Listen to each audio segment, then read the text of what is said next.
How did he find himself in Naivash? So when you hear us say that we want a proper, thorough forensic investigation, we know what we are saying. I don't know why some people are getting uncomfortable when we say these things. I have known Cyrus for many years. I can vouch for sure, in the state he was, he did not drive himself to Naivash. Good morning, church. God is good. Come on, can I hear it? God is good. And all the time. You know, there was a Luo man who stood here and talked about Anne having cooked ugali that can make a highway all the way to Uganda. What he forgot to tell you is that most of that ugali was eaten by him. And he's number one, followed by me. Sisi ndio tumekula hiyo ugali sana. Ladies and gentlemen, the dear family of my best friend, my brother, my party leader, my business partner, my comrade in arms, I stand here with a very heavy heart this morning.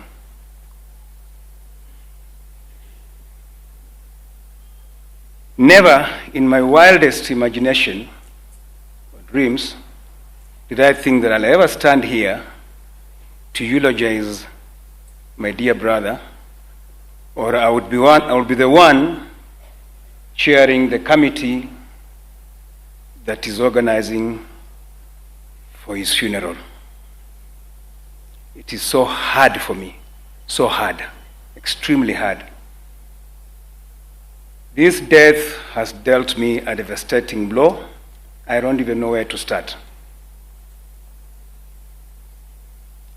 I've lost my mentor, political mentor, my strongest pillar in politics, my strongest associate, my best friend.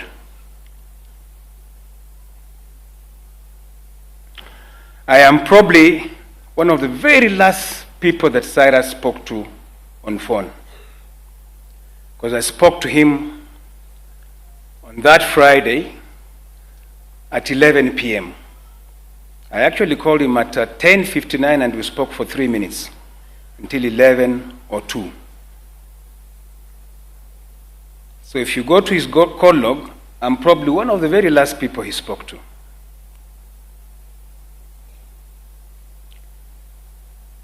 The next call that came on my phone, on the call log, was a call from my sister-in-law, Anne, telling me that Cyrus has been involved in a very bad accident in Naivash. So I asked him, how? I spoke to him at 11. He told me he was heading home because the following day we were to have lunch with him and Philip Kisia. How did he find himself in Naivash? Ladies and gentlemen, the circumstances surrounding the death of my brother are mysterious. There are so many glaring gaps. So when you hear us say that we want a proper, thorough forensic investigation, we know what we are saying. I don't know why some people are getting uncomfortable when we say these things. The family wants a closure. And that can only come about if the truth comes out. I have known Cyrus for many years. I can vouch for sure, in the state he was, he did not drive himself to Naivash. There are so many inconsistencies. We are told that he was in a head-on collision with a bus that was Busia bound. A bus going to Busia certainly was carrying Luhya people. Tell me which Luhya does not know Cyrus. I have not seen a single passenger come and say, yes, I was in that bus that collided with Cyrus. And yet we are told it has 60 passengers on board. Where are the passengers? Cyrus was driving a Mercedes-Benz, one of the latest, which I know for sure has 12 airbags. None of the airbags deployed. I'm not a forensic investigator, but we're just asking ourselves questions. Airbags will deploy when a car is in motion and the engine is running.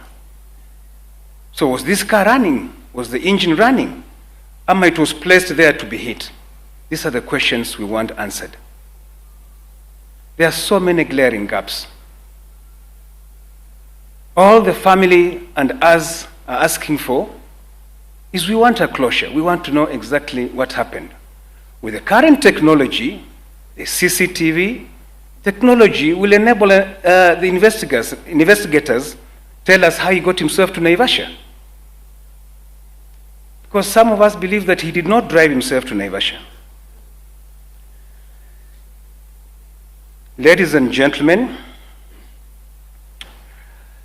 death has robbed us of a great son from the Mulembe nation. Cyrus loved his community, and he wanted the best for his community and this country. I know he had big plans in politics. My friend Mother Karo is here. I'm sure she'll allude to that. I know he threatened some people. His moves were threatening some people. Not that he threatened, but his moves were threatening some people.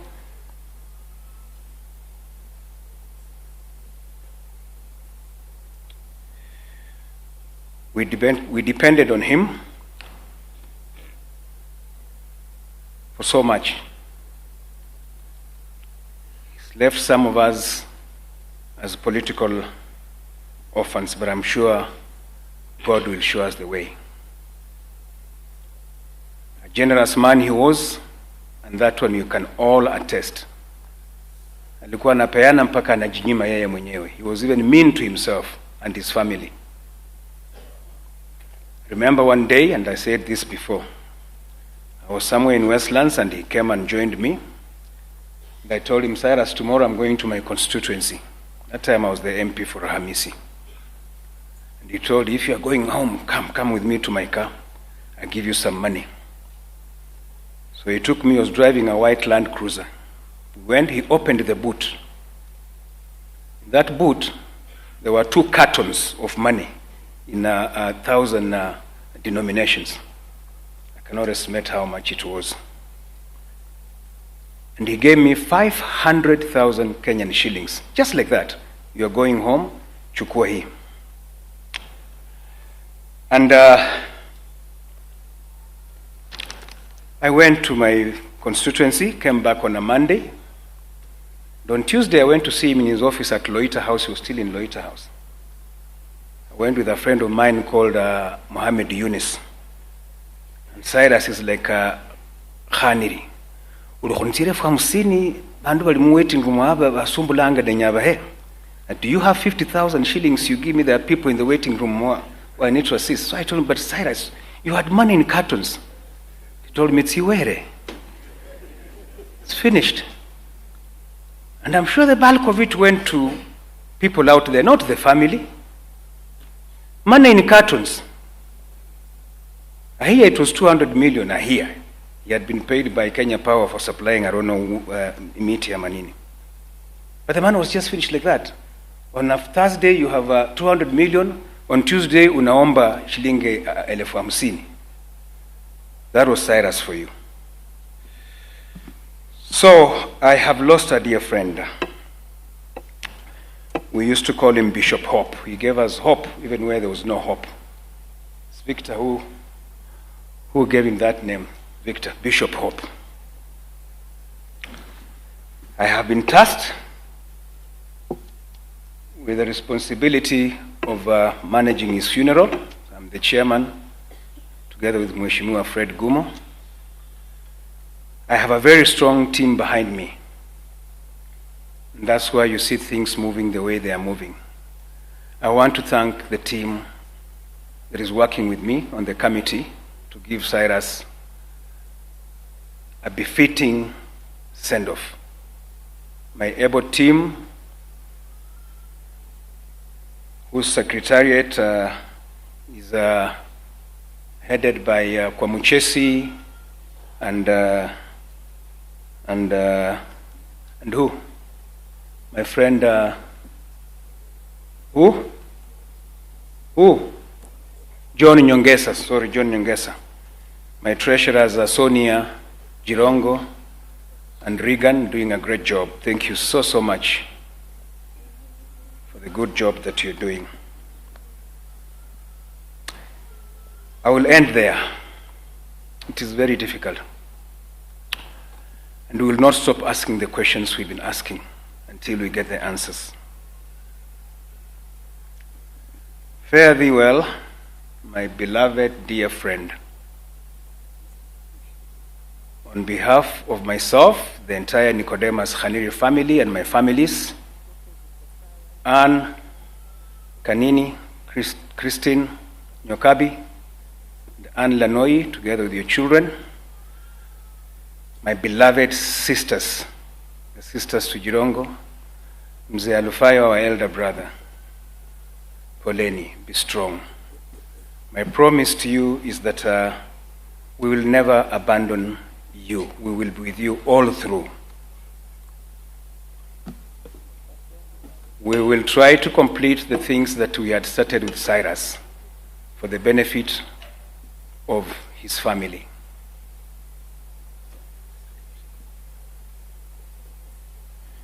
Thank you very much.